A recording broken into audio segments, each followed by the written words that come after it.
I am excited to introduce our latest six-series author, Dr. Megan Asaka. She is currently an assistant professor of history at the University of California, Riverside.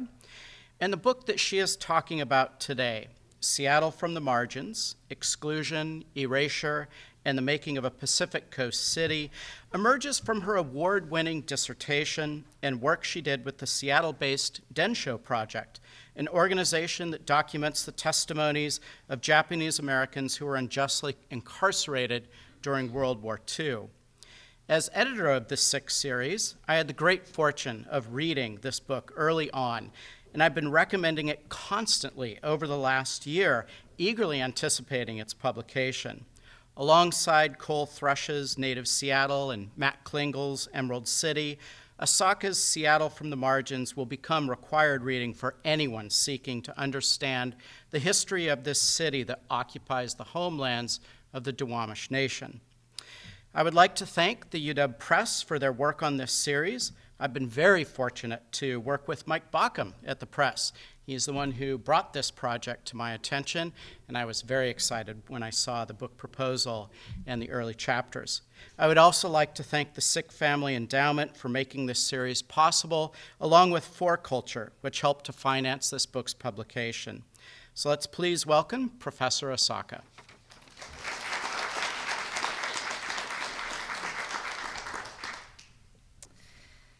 Thank you so much, Josh, for that lovely introduction and for your mentorship as series editor of the sixth series with UW Press. Thank you all for coming today. This is such a wonderful turnout, a beautiful day, beautiful setting for this talk. It's a real treat to be here at the University of Washington. I grew up not too far from here, actually, and among my family are many UW alums. So this is, UW holds a special place for me personally as well as my family.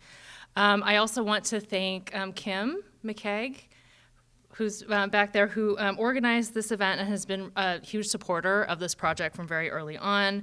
The folks at UW Press, including Mike Bauckham, who has just been such a supporter of my work, and without whom I don't think I would have been able to finish the book during COVID. So Mike was just so supportive and helpful to me during that process. So let's get started. My talk for today is called Writing Seattle History from the Margins. And I wanted to talk a bit about how I came to this topic and what I think we can learn about Seattle history and about the history of cities more broadly by centering the voices and experiences of people in the past who were pushed to the margins of urban society. So my book opens, the introduction, opens with an anecdote of a Japanese American man named Frank Kubo, who arrived in Seattle from Yokohama on a clear spring day in June 1927. I first learned about Frank's story over 15 years ago, when I was working at the Densho Project, which Josh mentioned in his opening remarks, which is a tremendous local organization in Seattle that seeks to preserve and share stories of the wartime incarceration of Japanese Americans through a digital archive and other online platforms. I was working as an oral historian and archivist at Densho when a Japanese American woman walked into our basement office with a banker box just filled to the brim with papers, photos, and other ephemera, which she had found, I think, when cleaning out her garage, and which she decided to donate to Densho, and I'm so glad she did. The papers belonged to her father, Frank Kubo, the same one who opens my book, and her collection was incredibly rich, particularly of images of his early life in the Pacific Northwest, and this is one of the photographs. This is Frank in the early 19-teens with his siblings in Algona, which is a town near Auburn, Washington. And as I was sifting through the boxes of materials with her, I happened to find a typewritten memoir of Frank's life. Oh, here's another photograph from that collection. And this is on a trans-Pacific steamship, and Frank is just a young boy in the photo.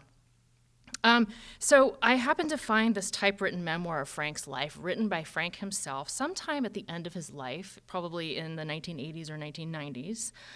I didn't really look at the memoir at first. I didn't really kind of think about it because I was so taken with the photographs, which I'm showing here, and they're amazing photographs.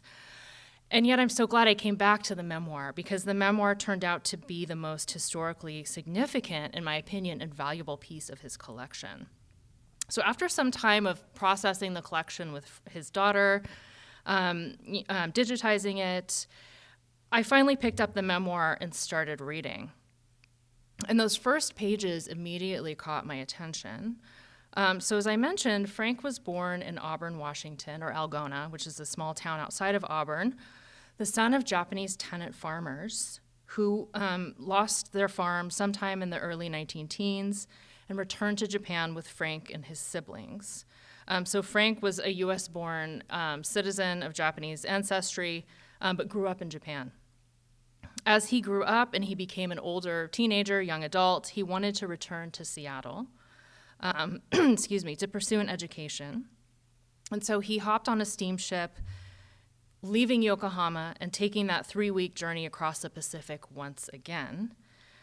And as I describe in the opening sort of anecdote of my book, the second he steps foot onto the docks in Seattle, he's immediately kind of whisked away and pulled into this world of seasonal labor. And here's just some snapshots from his memoir, just to show you kind of what it looked like. And I'm quoting here, "Since it was already summer, all the schools were closed," he recalled. "My uncle therefore took me to Nishimura Employment Office to apply for an Alaska salmon cannery job. So a few days later, he arrives, he disembarks the ship. He leaves a few days later again for Alaska. He works for a few months in the Alaska salmon canneries. He sends most of his money that he made that summer back home. He comes back to Seattle, and he remains in Seattle during the winter. Come spring, he gets another job peddling food and supplies to Japanese workers around the region. The summer, he returns to Alaska, he comes back, and the cycle continues year after year." So when I read this account, I was immediately intrigued and also excited because he was opening up a window into the life of an itinerant worker in the Pacific Northwest during the early 20th century. And what he described of his life as a migrant worker was so much different from the stories I had been collecting up until that point at Densho. Oral histories of Japanese Americans who described a kind of different life story. They described, and somewhat maybe more familiar story to some of us, of their parents coming to the United States, of settling down in Seattle, establishing a stable life as best they could, building community institutions through hard work, and then Pearl Harbor happens and the disruptions of World War II as the singular event that really shaped their life, the major disruption that happened. But what Frank conveyed in his memoir was something much different, a life of continual disruption and uprootedness. And he was actually living in a city, Seattle, that was structured in every way to facilitate his movement around the region and keep him in a constant state of itinerancy to feed the demand for that kind of work. And this continued, throughout his life. When he got a little bit older, he got married and had a daughter, the same one who brought me the materials at Densho so many years later. This life of disruption persisted. He continued to work on and off. He continued to work in itinerant labor. His wife, contracted tuberculosis. She had to spend many months in a sanitarium. They struggled with money. They lived in lodging houses and cheap hotels, and they moved around a lot. So in his narrative, when he gets to World War II and Pearl Harbor, the mass removal and incarceration is just one of many moments of disruption that he had endured up to that point. So in his telling of his life, Pearl Harbor and its aftermath was not the singular disruptive event, as it was in so many of the other stories that I had heard at Densho up to that point. And so that really stuck with me, his story, and something that I returned to over and over again. It became kind of a touchstone for me. And I kept thinking about Frank's life and what I had learned just from his brief memoirs. And so in my, historian's mind, I kept returning to some questions. I wanted to know more. How common was Frank's experience, I wondered, not just for Japanese people, but for other groups as well? Was he describing something that was atypical? Or was he revealing a more common shared experience among the workers of this region and of this city? And finally, if it was indeed true that he was revealing something more common, then why didn't I know this history? And why wasn't it highlighted more in the narrative of Seattle history? And so these questions, this desire to understand more about Frank's life, and others like him, drove an interest of mine in history, and in particular in researching more about Seattle's past, which over many, many, many years culminated in my book, which just came out, Seattle from the Margins. And so what I learned from this long research process was that Frank's story was not unusual at all. And if you're familiar with the book, or if you've read the book, you'll know that too. Frank's story was, in fact, very common for workers, Asian workers and Indigenous workers, as well as European and US-born white workers in the Pacific Northwest from the mid-19th century through the first years of World War II. And this had to do with the economy of the Pacific Northwest during these years, which revolved around the extraction of natural resources and agriculture. So the industries I kind of touch on in the book are lumber processing, coal mining, fishing, canneries, hop picking, and berry farming. Seattle's urban development during this time was inextricably linked with the broader regional economy of the Northwest. So one of the arguments I make in the book is that you can't understand Seattle history during these years without linking it to the broader region. And so Seattle emerged in this time as a hub of labor migration, a stopping over place for workers and others who were passing in and out of the city to work in the labor camps and lumber towns on the outskirts of the city, and also that were scattered throughout the broader region. And so when Frank arrived in 1927, he was joining a much longer migratory labor stream that was as old as the city itself, and had helped to establish Seattle as a city and as a major metropolis of the Pacific Northwest. So when I was conceiving of this book, I had two goals in mind, and when I was writing it, the first goal was to reconstruct the history of these migratory workers, to follow them in and out of the city, to highlight their lives, their labors, and their relationships with each other over time. I wanted to shed light on the social history of a group that had been so crucial to building the city, and yet has largely been forgotten and erased in the historical memory of Seattle, and also in this scholarship on Seattle history.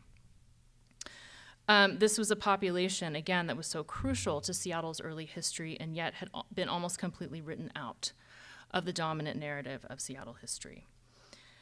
My second goal, though, was a bit different, and this was to use the experiences of Frank Kubo and others like him to reorient and reconceptualize the study and writing of Seattle history itself.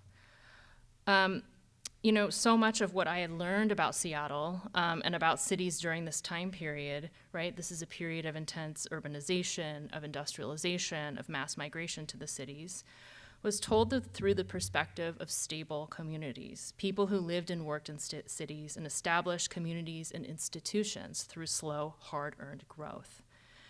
But what Frank's story taught me was that this was not the experience for many workers in the city during this time. In fact, he was showing something that was actually very different, in some ways the opposite of this, a constant state of disruption, and further, an entire city that was structured around this demand for migratory labor to maintain a class of people who were able to move around from place to place. And his story, even in those brief, typewritten pages, shows this so vividly. The docks, the hotel, the employment agency, the shipping companies, the Alaska salmon cannery jobs. And so I wondered, what would it look like if we told Seattle history from the perspective of those like Frank, people who moved through the city, who only had a temporary presence in Seattle, the itinerant laborers? What insights would this produce about Seattle and Seattle history? What can we learn from Frank and others like him? And here's where I want to focus the rest of my time today. So some of the insights that I want and I hope people will take away when reading the book, things that I feel are really crucial to this about the story I'm telling of Seattle history. So the first thing is that when centering migratory and itinerant laborers and writing the history of Seattle, what becomes clear is that, as I said previously, Seattle was really structured in every way, spatially, socially, economically, politically, around the demand for mobile labor and maintaining that class of uprooted workers. And so these workers were not just occupying the shadows of the city. They weren't a forgotten or ignored population of the time, far from it. They were really front and center in shaping the city in every way, and they were very present in the minds of employers and city officials.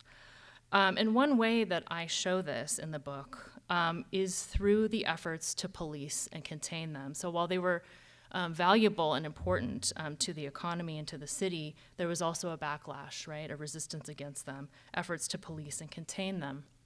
Segregation is a major theme of my book. And what I discuss in the first chapter is that segregation really starts as the city is established in the 1850s and 1860s. Often I think there's an understanding of segregation as something that occurred later on in the 20th century, in the 20s and 30s. And yet I track a story of segregation that was foundational to the city itself and its origins. And this starts with the removal and segregation of the Duwamish, the Indigenous peoples of Seattle, the Seattle region, and other Indigenous peoples into the area around Yesler's sawmill, called the Sawdust, right? Settlers named this area the Sawdust. And I argue that this emerged from settlers' warring desires to establish a city of white settler families while also relying on the labor of non-white people. And so segregation emerges very early on to remove the Duwamish, to take their lands, and yet have them accessible as workers, but crucially, right, separated spatially, geographically from the settler families. And this is the beginning of the north-south division in Seattle, which is a racial division that has persisted over time. In many ways is still the kind of main division, I think, in the city into the present. This is a map actually showing kind of this division, and Yesler Way, or as it was called at the time, Mill Street, is that dividing line between north and south. And it was a really crucial kind of dividing line that remained that way, I think, through World War II. And then Yesler Mill is marked at the foot of Yesler Way, right? And that was where the mill was located, and that was the area called the Sawdust, right? That emerged as the segregated space for the Duwamish. And this is important because the Chinese begin to arrive in the 1860s and in larger numbers in the 1870s as the city's second workforce. And they are pushed into the same kinds of physical territory of the Sawdust. And what I found was that the same kinds of municipal codes and policies, like laws, right, passed by the city, that were developed to police and contain Indigenous workers in Seattle were then deployed against the Chinese in very similar ways. Vagrancy laws, public health laws, which start to emerge in the late 1850s and early 1860s to keep Indigenous peoples restricted into the Sawdust area, were then deployed against the Chinese to keep them similarly restricted to the Sawdust and out of the northern areas where the white settlers were establishing a town. And then when other groups of workers begin to arrive, as the economy expands, they are similarly contained into the Sawdust, or over time it becomes, I call it the area south of Yesler. There's many different names that this area has. It doesn't have one stable kind of identity or name, which is, I think, speaks to the fluidity of the population that lived there. And as I discussed, this segregation and concentration of people into one bounded area was sort of important for the city, but also from the perspective of the regional economy. It gave employers around the region a concentrated area from which they could access a pool of workers.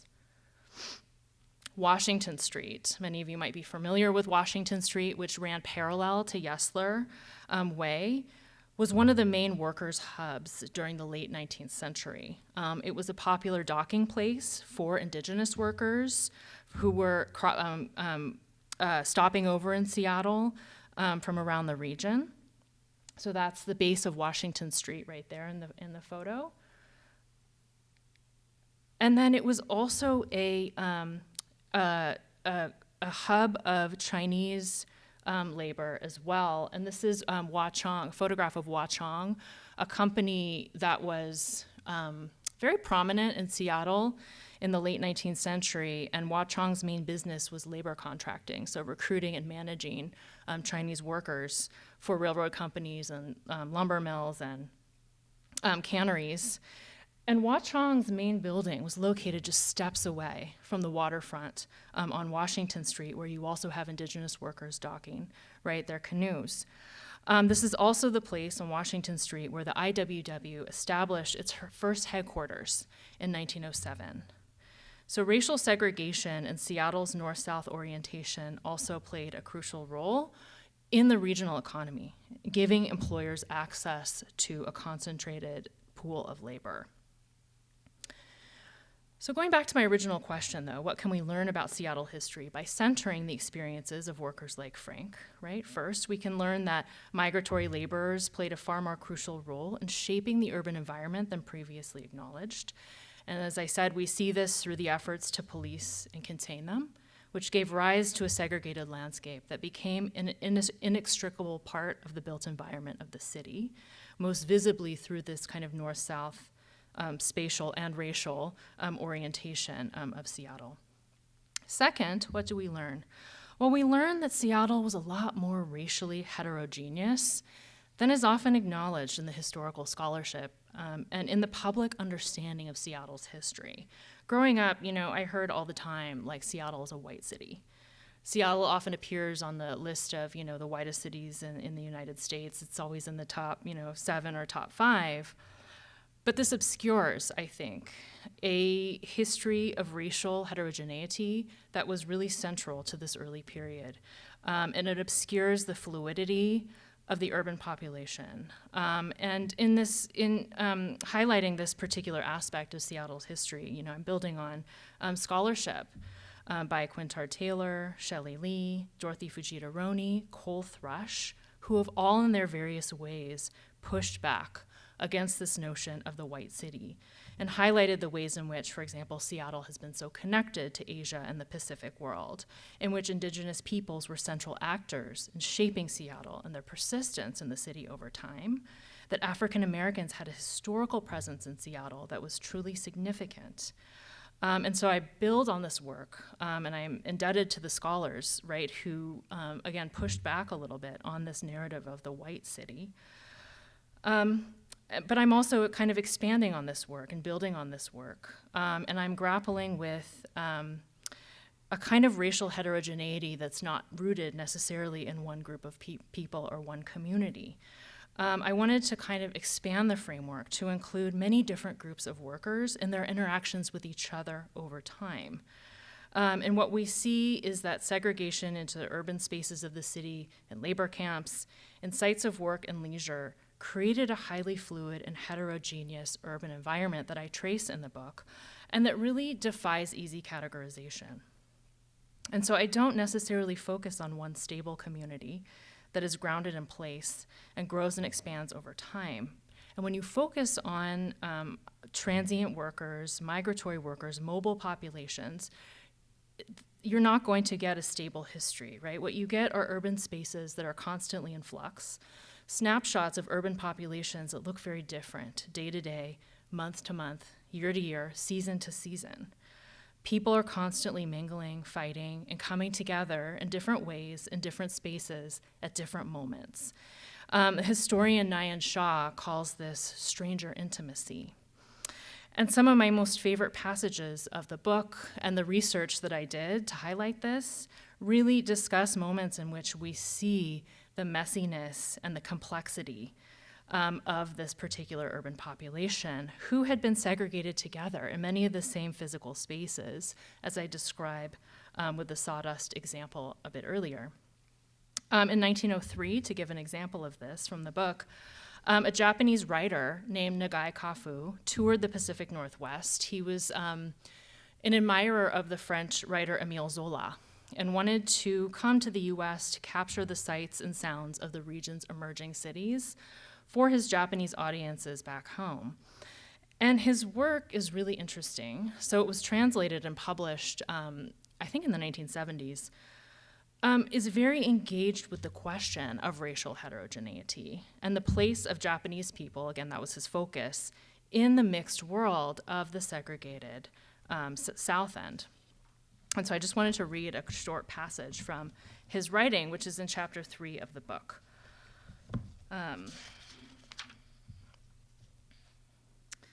Kafu spent considerable time in Seattle, where he resided in the raucous working-class district of the city's South End.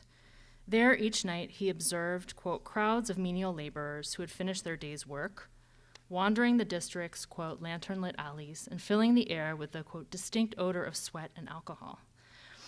From this tangle of narrow streets, quote, poured an unending stream of human voices, mingled with the sound of gramophones from taverns and shooting galleries and the raucous sounds of a circus band.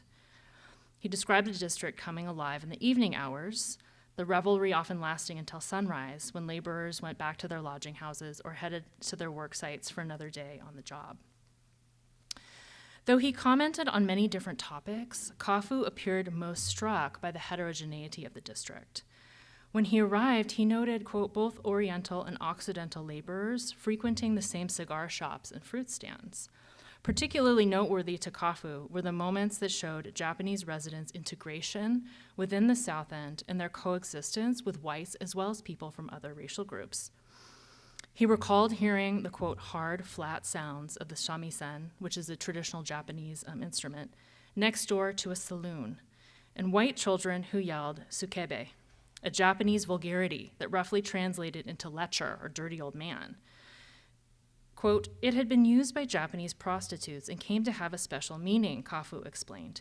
And now I found the word circulating among the lower class people of America. What he conveyed with these writings was integration in the truest sense, not just people living in the same district and working alongside one another, but also the new forms of social and cultural life that emerged from such proximity.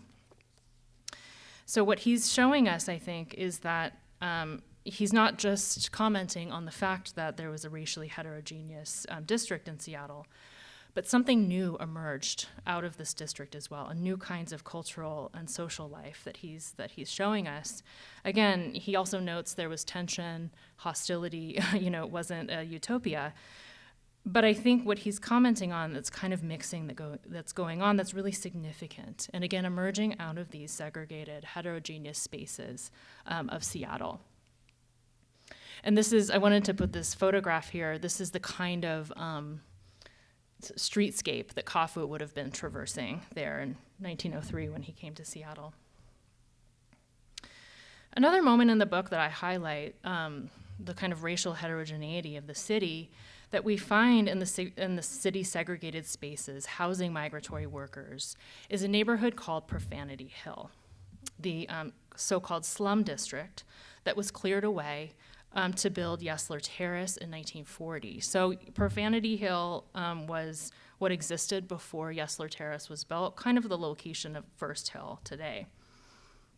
Profanity Hill emerged in the 1930s to house workers and others who wanted to move further east, away from the city center and away from the crowded conditions. Seattle was, again, highly restricted at this time in terms of housing, and so it was a place where people who couldn't find homes elsewhere in the city were able to move to and to reside. And what I show in the last chapter of my book on Profanity Hill is that the community that was deemed an expendable slum housed a very rich and diverse, mixed, integrated neighborhood. And I was able to reconstruct this neighborhood through the 1940 census, which took a long time. So I was able to actually, through the census, trace, at least have a snapshot of the people who were living in Profanity Hill on the eve of its demolition. And so this was, Profanity Hill was the least white neighborhood in the entire city. And it was, a lot of Japanese families had lived there, single male laborers, a lot of interracial families as well. So just to give you a highlight of the kinds of people that were living, some of the residents of Profanity Hill, on the left is Jim Akutsu, who some of you may know. He's kind of a very well-known figure in Seattle history. He was a leader of the draft resistance movement in camp, and he was actually the inspiration behind John Okada's No No Boy, which is a classic of Asian American literature that was set in Seattle, and apparently he was the inspiration behind Ichiro, the main character. So in one duplex, we have the Akutsu family, where Jim, also Gene, his younger brother, lived as well with their parents, and they shared a duplex with the Egawa family. The Egawa family was a mixed Japanese native family consisting of Fred Egawa, there in the middle photo, who was a Japanese American from Hawaii who came to Seattle, I think at the age of 12, and he was a boxer, a professional or amateur boxer. And he married Grace Celestine Egawa, who was a member of the Lummi Nation and who was living in Seattle at the time, and they had 3 children. This is the photograph of the Egawa couple. And then I just wanted to flag on the right. I know about this story, actually, and I had heard about this before because their son, Jim Egawa, testified about his parents' story in 1981 during the Seattle redress hearings. And I had listened, actually, I've listened to the redress hearings before, and his story, stuck with me because Jim, who is mixed, Native and Japanese, talked about, his mother. And his mother made the decision after Pearl Harbor to go to Minidoka to be with her family. She wasn't Japanese herself. And so he talks about this in his testimony. And I included there's a written testimony there, a copy of it. And I think, he was trying to bring his mother's experience into the historical record in that moment of, the redress hearings. And so this was the kind of, these were the residents who were living on Profanity Hill that was deemed an expendable slum by the city and cleared to make way for Yesler Terrace. So the economy and spatial organization of Seattle brought people together in new ways, fostered a kind of racially heterogeneous and constantly shifting urban population that was significant historically. And yet, the existence of these kinds of integrated communities also threatened a social and economic order rooted in racial division and hierarchy. And this is my third point. What can we learn by writing Seattle history from the margins? We learn not only that Seattle was more racially heterogeneous than previously acknowledged and understood, but that this racial mixture was threatening to people in positions of power. The entire economy was built around, again, racial hierarchy and division, and yet the sawdust and other mixed kind of districts like it show people coming together in ways that are unexpected and unpredictable, allowing for a kind of autonomy in the way people were living their lives and their relationships with each other that people in positions of power couldn't ever quite control. So I opened this talk discussing Frank Kubo and learning more about his early life as a laborer in Seattle and how the city was physically built to maintain a class of mobile laborers. And yet what I learned myself in writing this book and really thinking about this project a lot and thinking about Seattle history was this entire structure, right? This economic system, this political system, system of racial segregation was a lot more fragile than I had first believed. I think I had in my mind this idea that people in industry, people in city government were kind of all powerful, that they could snap their fingers and bend the city to their will. They could impose their vision of the city as they wanted. And yet that's not what I found at all. And in fact, I was surprised at just how little control they did have at certain moments, when the entire society of the Pacific Northwest at that point really was on the verge of collapsing. And this happened at various moments. In the agricultural industries in the 1870s and 1880s, with the labor movements in the 19-teens, with the unruly residents of the South End districts in the 1920s. This wasn't a force of nature that couldn't be stopped. But in fact, what I learned and what I try to focus on in the book is that it can be undone, and indeed frequently nearly undone time and time again. So I wanted to close actually with another passage from my book related to that point. That the concluding chapter of my first, the concluding paragraph of my first chapter on the sawdust, right? And the chapter is about racial segregation. It's about the removal and segregation of the Duwamish and then the Chinese, and about the formation of Mill Street as that kind of dividing line in the city. But I wanted to end with this point. And yet the preponderance of restrictive ordinances city leaders passed from the 1860s through the 1880s reveals the porousness of these boundaries. Laws kept appearing because Mill Street did not stand as an impenetrable barrier. People on the ground challenged the top-down vision of Seattle by pursuing their own agendas and navigating the landscape on their own terms. These challenges would continue to pose problems, not just for city officials, but for employers and industry leaders who drew on Seattle's concentration of Indigenous and Chinese labor to power the regional economy. Hop farmers in particular utilized maritime networks traversed by Indigenous and Chinese workers to access a highly mobile labor force needed for the short 3-week picking season. As the farmers soon came to realize, however, the mobility of the workforce and its concentration in Seattle made their industry possible, but also created the conditions for the industry's potential undoing. In that way, sawdust was an apt metaphor for Seattle's first segregated district, a waste product used to lay the foundations of the city, the literal ground around which Seattle developed, but one that was, in the end, not so solid after all. So that's it for me. Thank you so much for coming and listening. I look forward to your questions.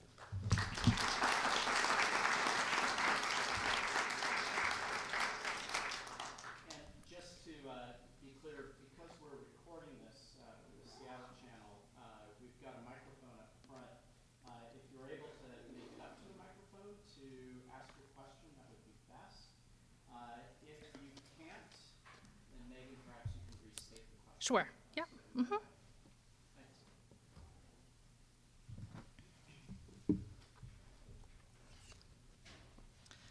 Don't be shy. Any questions, comments, reflections? All right. First off, thank you very much. This is very informative. I'm struck by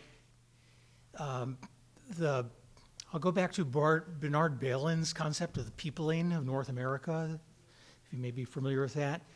It's an interesting concept, except that it leaves out the Native Americans who were there first. But it's the idea of the trajectory and the intentions of Northern European immigrant populations and how they came to the Eastern United States. I think it applies on the West Coast as well. So what I'm curious about is, do you see different intentions and agendas by Frank and other immigrant populations, and how they ended up getting channeled either into the itinerant labor or into a maybe peripheral but still stable middle class? Yes, thank you for that question. I don't know, were people able to hear it? Okay. Yeah, so I think, people came like Frank for, very similar reasons, and yet the opportunities that they had were so shaped by race and racial hierarchy. I mean, that's something that I really, really learned while writing this book, is that how much race in particular shaped the kinds of jobs that they could take, right? In some ways, migratory labor was foisted upon Asian Indigenous peoples. They couldn't really get jobs that were outside of this world. And so that's one thing. And so I think, yes, there were European and American-born white workers who were also, in this industry. They were very present. And yet they had a kind of degree of mobility and opportunity that was not available to the other groups of workers that I talk about. So I do think that race was a factor in shaping, who could like make it to the middle class and who remained kind of migratory in these migratory laboring positions. I will say that one thing I talk about though, I do have a chapter on Japanese participation in this economy. And actually that group was able to amass a degree of power. Frank wasn't really part of that kind of world, but so I'm attentive to the class differences within the Japanese community. And that had to do actually with the power of Japan. Japan as an empire, Japan as a global power. And Japan was able to influence immigration laws in the US and allow Japanese women to come. It allowed Japanese people to have like families, they could have children, and with these big families open up businesses like hotels and farms that allowed them to accumulate a degree of wealth and also power in this system. So I would say that race to me is a factor, and yet we also see ways in which some workers are able to kind of step up into the middle class or outside of this world as well. But thank you for the question. Hi, can you hear me? Yes, I can. I don't know if this. Thank you so much for this talk. So I was really interested in your discussion about Yesler Way. So I guess the first part of the question was once they raised Profanity Hill, who moved in to Yesler Way? Was it white folks? And so do we see a gentrification of parts of the city happening then? And then I work a little bit with local organizations documenting the history of redlining in Seattle. And so I was really interested by your talk because you're talking about migratory populations, right? It's less about house deeds and thinking more about like renting. And so how did that process work in terms of segregation, and how did that really change over the course of the early 20th century? Thank you so much. So the first question was about Profanity Hill, and what replaced Profanity Hill was Yesler Terrace. Thank you so much for asking that because, yes, what replaced Profanity Hill was a public housing project called Yesler Terrace, which some of you might be familiar with, the history of that. And I found actually that Yesler Terrace was a New Deal, funded by the New Deal, and it was envisioned for white families and it differed a little bit from other housing projects at the time in that it allowed a tiny number of non-white families to gain entry and live there. But it was envisioned primarily for white families. And it was enforced in a variety of ways. Only US citizens could live in Yesler Terrace. You had to be legally married. So there are all these ways in which it didn't necessarily say whites only, but it kind of worked in ways that were more subtle to maintain that population. It's something that I talk about in the book, and I end with World War II because we do see a shift in the economy of Seattle away from kind of resource extraction and agriculture and towards manufacturing. And this played a role in the kinds of housing, the kinds of neighborhoods that were changing, and the city underwent huge demolition projects. Profanity Hill was just one of many. Hooverville was also a shanty town, was also burned down to the ground that same year. So in some ways, I talk about how the city is kind of like displacing and clearing away the spaces that had served the migratory workers in this previous economic kind of system to make way for this white, family sort of quote unquote skilled workforce that was gonna come work at Boeing, for example. So that's the first part. And the second was about redlining, and how that worked in terms of housing. So yes, so that's an interesting question because, so what I talk about, it's kind of like the prehistory of redlining, is first of all, a lot of municipal codes and policies that restrict people, through vagrancy laws, public health, other mechanisms to restrict into the southern part of the city. What we see as well also is the different forms of housing that start to emerge that look very different from north versus south. So what we see in the south end are a lot of lodging houses and hotels. Seattle actually had one of the highest concentrations of hotels in the entire country by the 1920s. And so you see this kind of particular built environment emerge in the South End that works in concert with these municipal laws to push people into these areas. And so what you have a lot, and I think I showed a picture of a photograph of the kind of streets, a typical streetscape south of Yesler in 1903. It looks a little bit different by the 20s and 30s. You have these more larger kind of SRO style hotels that some of them are actually still around in the International District, Chinatown. But the hotel was actually very important to this economic system because it was a place of short-term housing. So people could live there, but it also facilitated their migration and made it so that they couldn't actually stay in one place.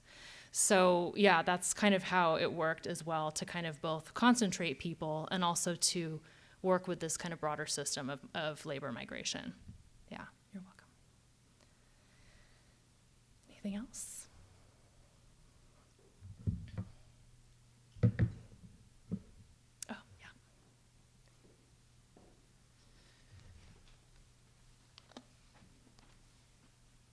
I haven't had the good fortune of reading your book as yet, so you may already have answered this in your book. The sex ratios in the Japanese American community and the Chinese American community were probably very different. To what extent were there intermarriages across those two communities? And to what extent did Chinese Americans marry into the indigenous community?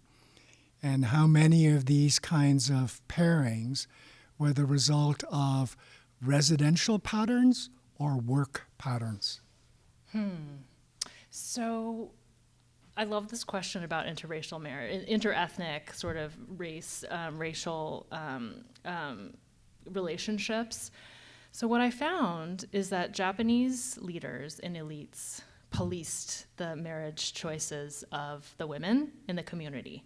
So there were a lot of taboos around marrying, and for Japanese people, race, didn't just mean white. It meant Chinese, Filipinos were considered to be racially inferior to Japanese people, right, according to the logic, right, of the time. And so there was a lot of policing there of, so Japanese women would enter into, for example, relationships with Chinese men or Filipino men that would result in these huge scandals in the community. So there's a lot of policing of interethnic relationships, right, between Japanese women and men of other races and ethnicities. I think, but of course, right, there was a lot of policing going on, and yet people still entered into relationships and got married too, but there was definitely a taboo there. I would say residential patterns or work patterns. I think they're both so tightly related. It's hard for me to say. I'm just thinking about the moments in my book that I do talk about interracial marriage, and there's one chapter that looks at Bainbridge Island and looks at marriages between Filipino men and Coast Salish women who are meeting on, in the fields, in the strawberry fields, picking berries for Japanese farmers. So that's definitely a kind of work, I think, experience, and this happened in the canneries as well. But I also think it's so related, because this was part of a kind of the same network, and people were traversing, the city centers. They were traversing the same kinds of routes, and they were working the same kinds of jobs, and they were meeting in all these different places. So it's hard to also disentangle that. So I would say a little bit of both. I do know that the Egawas, the Grace and Fred Egawa, met in a store in the South End. So that was kind of related to where they were living at the time. So I think it just depended. But I do think that I wanted to stress in the book that, people obviously make their own decisions about these things and romantic relationships, and yet it's important to understand how and why people come together in the moments that they do. And it did have to do with, work options, and it did have to do with also segregation in the city. So I would say both of those things. Thank you. You're welcome.